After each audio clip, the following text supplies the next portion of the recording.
And I think we're live. Woohoo! Happy Friday, everyone, and welcome to the Rebel Roundtable. I am your host, Jen Lee, aka Rebel Esquire. And I am super excited today, as I always am, because I have awesome guests on my show to have Pat Kramer here. And Pat is a writer, but she does really cool writing. She's done all kinds of memoirs, she's done publicist type writing, content writer for businesses, and she's worked on over 35 memoirs, which is mostly what we're going to talk about today because it's a really cool um, thing to be able to say that you have a memoir. And so she's got a long background that I will let her explain about you. But thank you, Pat, so much for being here today. I really It's my appreciate it. pleasure, Jen. Yeah, all kinds of fun. So give us a little bit of background on Pat Kramer, the writer, and how you got to what you're doing today. Yeah, well, I've always been a writer in the sense of always wanting to write things down. I've always loved words. I was like the spelling bee champ in elementary school, but I always liked to read and I always liked to give book reports. So that tells you a little bit about me as a kid. A nerd Um, after my own heart. you know, and I I always felt good reading books. That was Mhm. where I liked to spend my time. So, junior high, I was the editor of my junior high school yearbook. Um, Senior high, I started getting serious about, writing. And then college, I became a reporter for my college newspaper, which was at Emerson College in Boston. Okay. And so I started actually getting out and doing stuff. And then my first paid job was as a radio news broadcaster in Newport, Rhode Island, Hmm. where I covered the news. I went out and I, did news coverage. And I continued to do that in radio for close to 10 years, all Okay. over New England. And then when I moved to LA, I was by then working doing other kinds of work in PR for different companies. And I liked PR and I liked journalism. That was my major. I had a double major in college, journalism Okay. and PR. So I always worked in journalism, but then I worked a little bit in PR when I came to LA for some different companies, PR agencies, some ad agencies. I also wrote for newspapers. I wrote for a lot of Okay. entertainment magazines, business publications. And in 1990, I decided why not just write directly for the client and Mhm. use my writing skills for their, enhance anything that they were doing.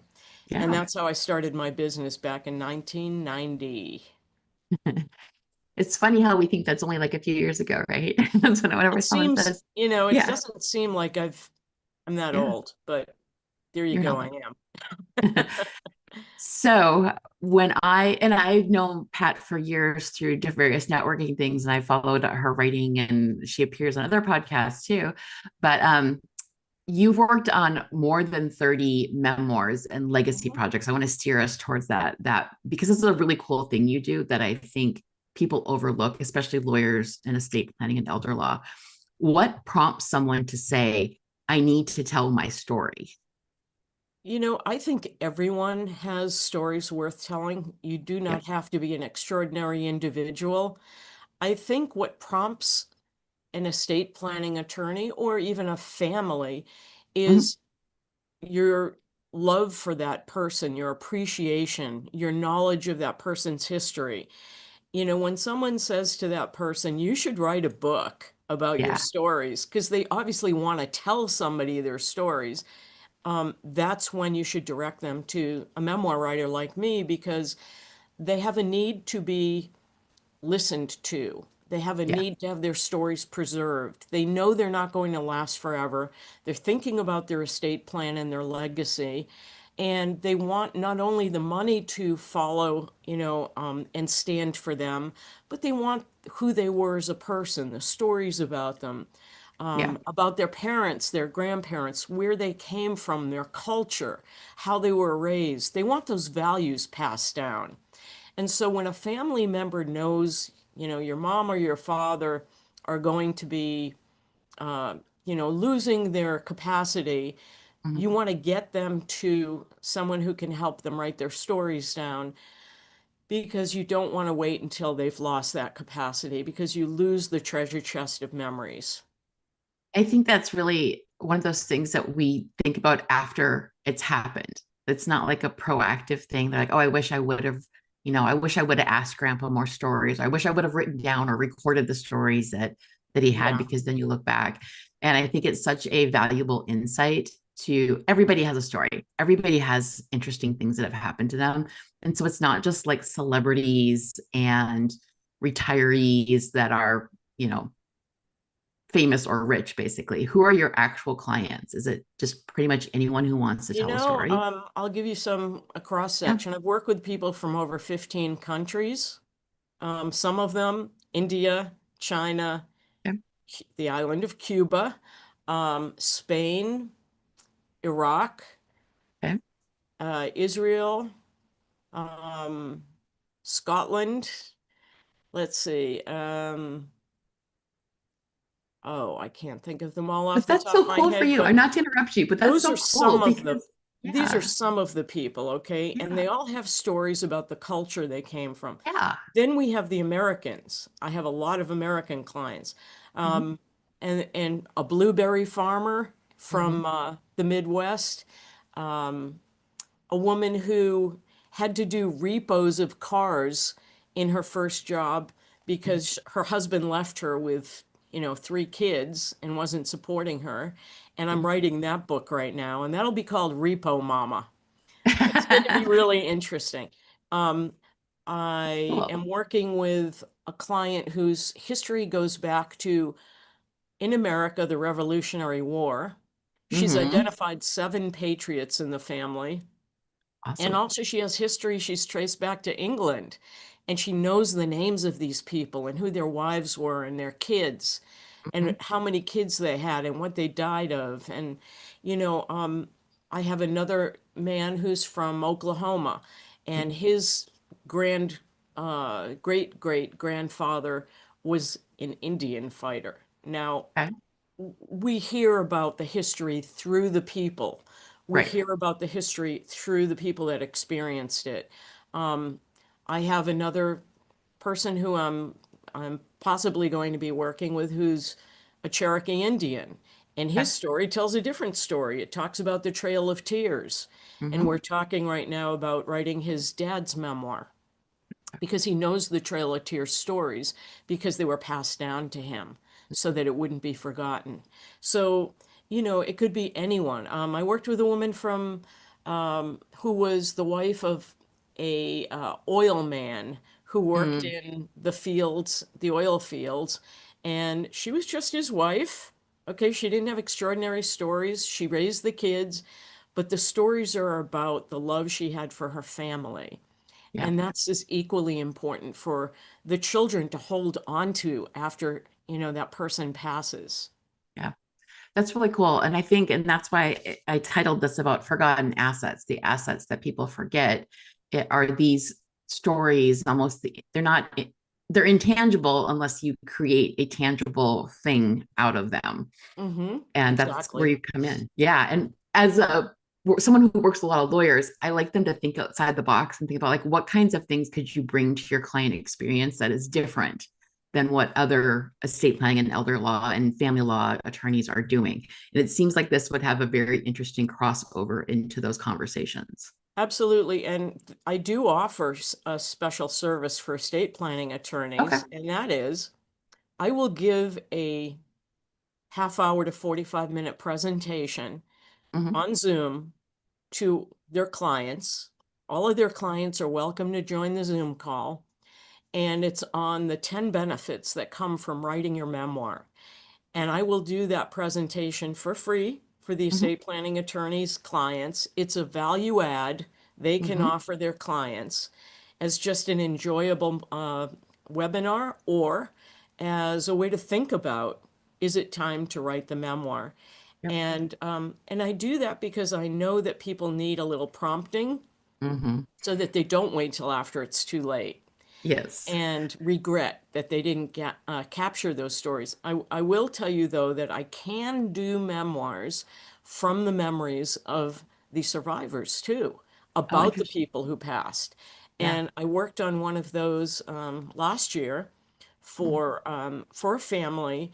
The mother had dementia, the father had passed. The woman hired me and gave me all of her stories about her parents, and then asked me to interview her two brothers who Mhm. had their own stories about the parents. And then I found out that she had a deceased sister who whose kids also had stories. She had three kids. So I Mhm. interviewed the grandkids. Okay. And I was able to put together this beautiful tribute to both of the parents for the family to hold on to, with stories they had never shared with one another. Right. So it can be done from the memories of the survivors about those people too. So it's never too late. It's never too late. Well, that's good to know because I think that's what a lot of people realize later on is that they wish they would have at least heard more stories or shared them. I think I really like what you just said about having like the interviews with the grandkids and all of that because I think just thinking my personal experience, the stories I have are different and we don't always share them. We have some that we always sit around the campfire and share, but there's other stories that I'm sure we haven't shared with each other, and I think that's really Well, cool. let me tell you one just quick Yeah, snippet go from ahead. that. Yeah. From interviewing the grandkids. Okay, one of them had a story about grandpa firing them all after they asked for a raise. They were like 10 years old. And Yeah. one of the cousins said, I think we should be getting more than a dollar. I don't know what actually it was. It probably wasn't Whatever. $1 an hour. It was probably like a quarter an hour. Yeah. And so one of the cousins, who was 11, said, let's go on strike. And we're going to tell Grandpa we're not working till we get a raise. And so the story was Grandpa fired them all. There were three of them. Uh, So that was one of the kids' stories. Then I interviewed his brother, and his brother had a different take on that. He yep. said, oh, no, that's not what happened. Grandpa fired them, but he kept me. He crossed the picket line. Right. So it was so funny to hear it being told two different ways. That's really cool. And I mean, I know lawyers aren't looking to become writers or do things like this, but it seems like what does working with someone like you actually look like when an estate planning, when you have these presentations you do? Do you work together with estate planning attorneys on projects and things like Generally that? speaking, they refer the person to me and tell me a Okay. little about the person and give me a background. Um, they may prompt some, give me some prompts, questions I can ask so I don't miss out on a story. Mhm. Because the people I'm interviewing, sometimes they'll tell me, or sometimes they don't think it's worthwhile. Mhm. But I will ask a lot of questions. I Okay. always ask a lot of questions because I've been interviewing people for 40 years. I mean, Yes. I'm a good interviewer. I'm going to get to the root of the story. But it helps if I have a little background and know what, direction to go in. I Mhm. will also ask the person who I'm doing the memoir with what they would like to tell me about because their stories come from their heart. Now, when they're sharing the stories, they might be venting. Mhm. I'm working with one person right now. She'll tell me all these stories and she say, "Don't put that in the memoir. I don't want anyone else to know that." But she wants me to know that. So Okay. I tell her, "Tell me whatever you want. We don't have to put that story in your memoir." It helps her to vent emotionally. Yep. So let her do it. I'm acting as her, not her Quasi therapist, therapist. but, I'm allowing Yes. her some emotional release in the process of telling me the story. Mhm. Also, there's healing that comes out of it. For Yes. instance, she told me a story about her grandmother who wasn't very loving and Mhm. never hugged her or told her she loved her. And then she thought about it a little bit. And the next meeting, she said, she lost two sons in World War II, and I think that's Mm. why she was the way she was. So I feel sorry for her. I couldn't feel sorry for her at the time because I was a child, but now I Right. understand. So there's a perspective that comes out of telling the story from this point of view as opposed to that point of view. Yeah. And they wouldn't get to that point unless they talked about it to someone. Well, I think that's really interesting too, because that we always talk about like generational differences and not really understanding why generations do the things they do. And I think actually this kind of bridges that gap where you kind of start understanding, grandpa lived in a on a farm with a one-room schoolhouse type thing is very different than where we're at now. And so the decisions they made back then were based on what they knew of the world. And I think that For gets sure. missed these days with, And the culture they came from, which yeah, was you get up before the sun comes up yeah, and you milk the cows and yeah, you don't complain about it, you know? yeah. Doesn't fit as the narrative today with the kids, generational type stuff, like what people are doing. And the people are much more connected these days. They see what others are doing, whereas back then you were very disconnected in your little town or place that you lived. So it's You very only interesting. knew what was going on around you, and Yep, that's all you focused on. And yep, in a way, that was a really positive thing because yeah, families relied on one another. yep. They needed each other and Mhm. they had to learn how to get along with each other. Yes, definitely. Do you see things like this? Because if I come in from the business development angle for like estate attorneys in general, because I even think bankruptcy attorney, as a bankruptcy attorney, I think there's some really interesting stories I've heard about finances, like Walt Disney story, bankruptcy, and all of that. There are all kinds of things that attorneys run into that are good stories. Do you see this as something that is a differentiator for some attorneys in like a crowded market, especially for estate planning? Well, if you're asking me, is it specific to estate planning attorneys? I don't think it is.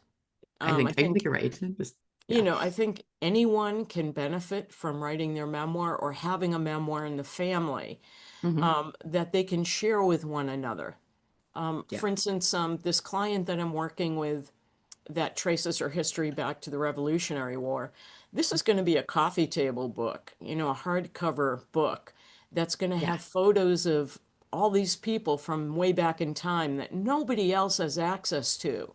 Yep. So when those photos are disintegrating, or, now they're digitized, but she has all the photos. No one Mm-hmm. else has them.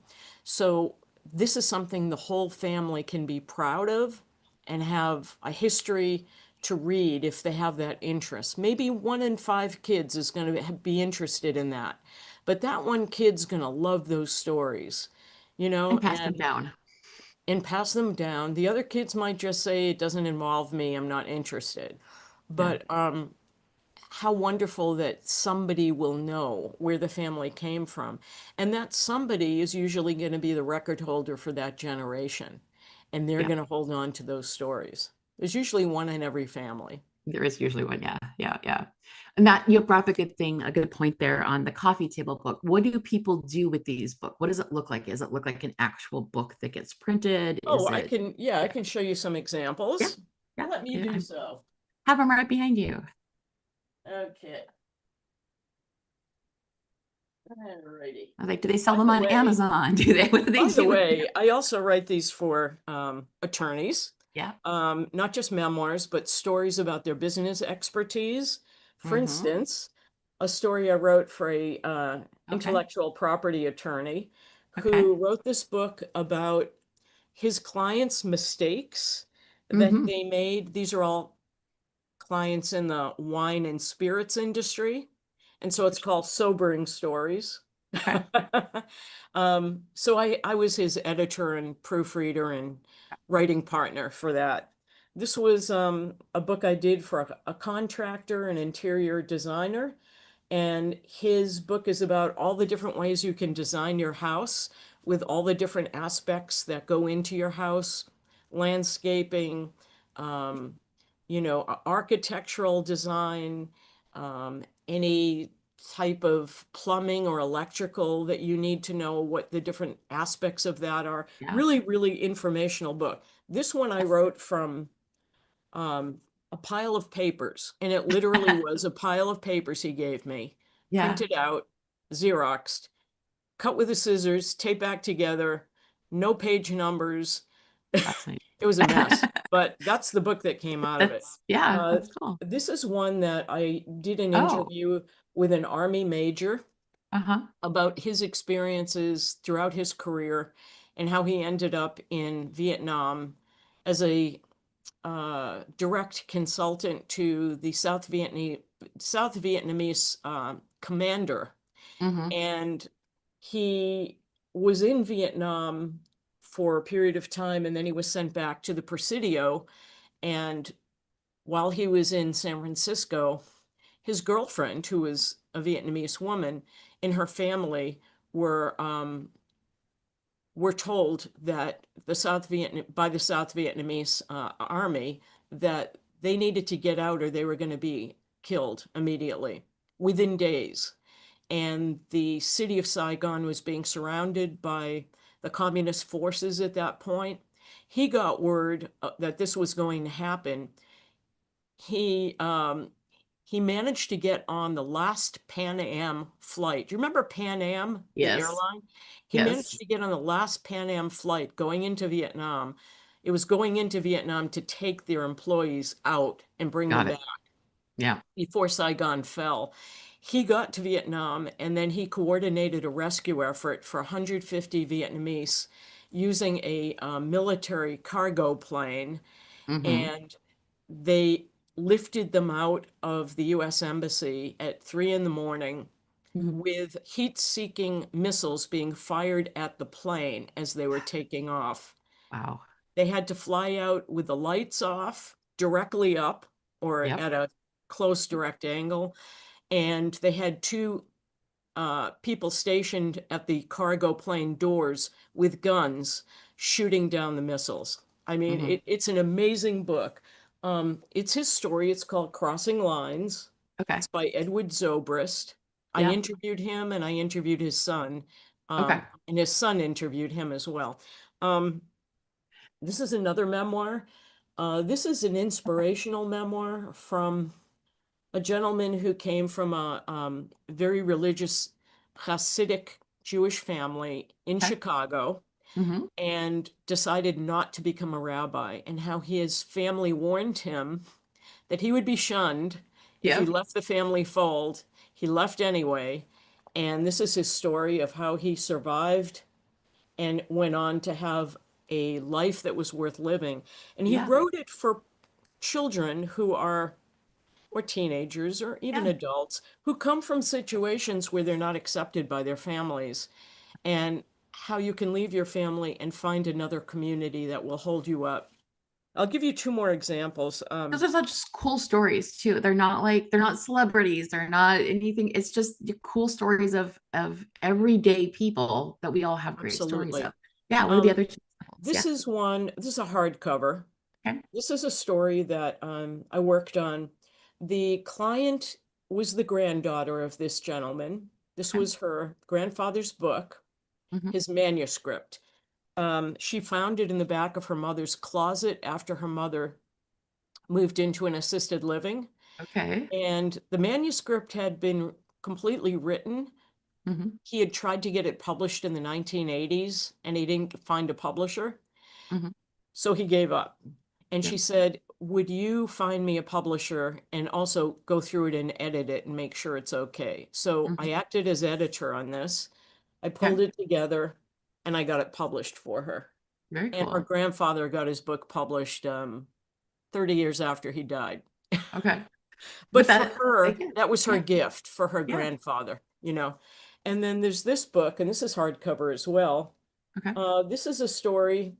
You can see the ISBN number. That means it's being sold Yep. in library. It's in libraries. It's in uh, bookstores, Stars or online. maybe just online at Amazon.com and BarnesandNoble.com.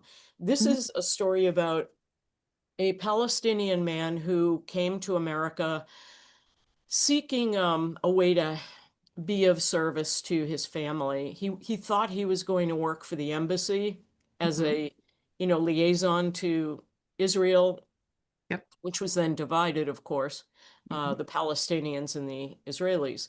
But he ended up having to re-educate himself because his education was not deemed competent in America.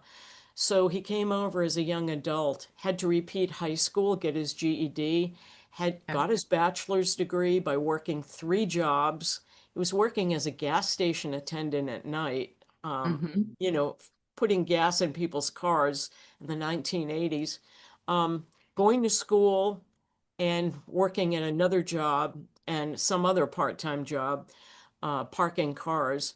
Got his bachelor's, went on to get his master's, got his PhD, and became an educator. Okay. Um, Worked in they put him in his first job was in the LAUSD school system.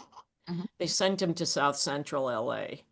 And a lot of his stories are about teaching these kids who were so neglected, Yep. so underprivileged, uh, almost illiterate in many cases. Mhm. But he found a way from it, coming from his heart. He's a very loving, sweet Yeah, yeah, man. yeah.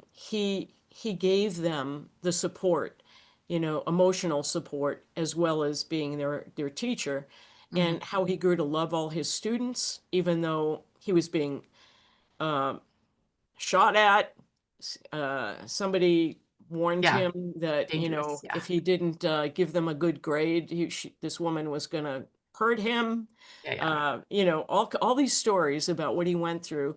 He Mhm. eventually left LAUSD and became a teacher in the UC college system working in Okay. San Bernardino. So this is a real come from behind story Yeah, very of a cool man stories. who came here with really nothing Yeah, and became a college professor.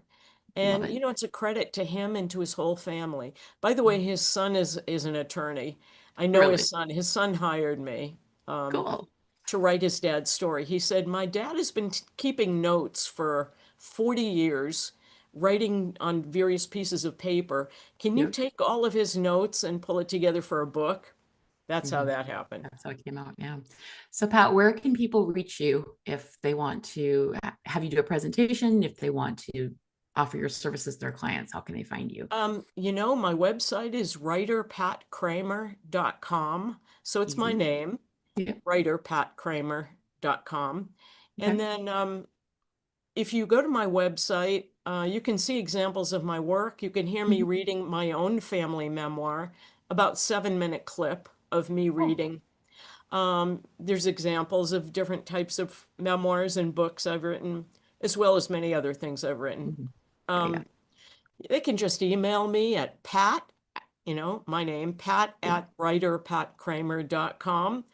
Okay. Um, if they want to call me, they can. I don't pick up when I am working, when Right. I'm writing. Obviously, I'm You're writing, I'm in the focused. flow.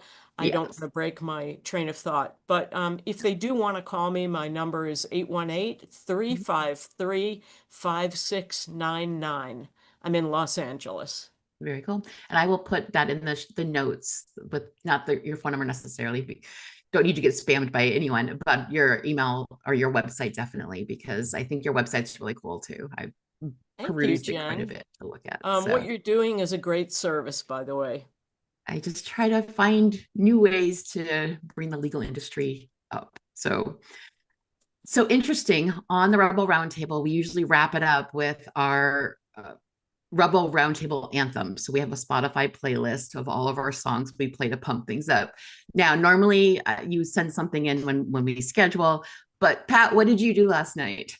I went to see Bruce Springsteen, the Land of Hopes and Dreams tour Very here in cool. Los Angeles. So, do you have a favorite song from Bruce Springsteen that you want to add to our playlist? The song he opened with was War. Mm-hmm. What is it good for? Yep. Absolutely nothing. That would be the song I would add. Now, he didn't write that, but that was Right. the opening song for his tour. So I think it's appropriate to throw that in the mix. That sounds like a cool, great song to add to our list, our Spotify playlist. I just thought it was so cool that you had put Bruce Springsteen on there. I think you put Billie Eilish and Well, another let one me too. give you But another song that is a Bruce Springsteen yeah, song, right? yeah. Let's see. Oh, there's so many wonderful There's so songs. many. Like, how do you pick one Bruce Springsteen song? How about I'm on Fire? I'm on fire. That sounds like a good one too. Um, Because we I are on grew up with. fire, I we're both almost want on to write my fire in our dad's business. memoirs. Yeah, I almost want to. He collected vinyl for 60 years of his life. And there were so many records and so many stories he told me about them. And so I grew up with a lot of music around me. So I Nice. appreciate the appreciation for music. I'll tell you So something about that concert. Most of the people were like me in my yeah, age category. yeah. Okay, so I'm in my 60s. Hmm. Um, but we all have memories of our whole life. With every song he performed, it brought Yep. back a memory of somewhere I had lived when I Yep. was listening to that song, because I've Hmm. been a fan of his for 50 years, since Yep. college, Yep. since I was 18. So I have grown up with Bruce Springsteen and the E Street Band, Yep. and that's the record of my life. And that's why it was so important to be at that show, just to I'm at that point where music brings back all my Brings back life memories. experiences and Yep. memories, just like memoirs. Yep. The Exactly. music, prompts you to remember something about your past. And it Yeah. was beautiful to be doing that, because everyone else who was there was about my age. Well, And yeah, it's just fun to be with people who they have different experiences of that music, but it also sparks memories for everybody around you too. So beautiful memories. yeah, very fun. Well, thank you so much for coming on the Rebel Roundtable this morning, even though you had a late night. And I really appreciate your time. And lawyers, please reach out to Pat. I think she could be a great resource, a great marketing tool for your practices. And Pat, I look forward to talking to you again soon. Thank you so much, Jen. And lawyers, yes, please call me if you want that presentation for your clients. It's a good value add. It's Yep. not a Mhm. sales pitch for them, but it's Mhm. a way for them to understand how meaningful it can be if they write their memoir. And Jen, I am so grateful. Thank you for your podcast. Thank you. And I will Have a see you all beautiful next week Friday. on a Friday.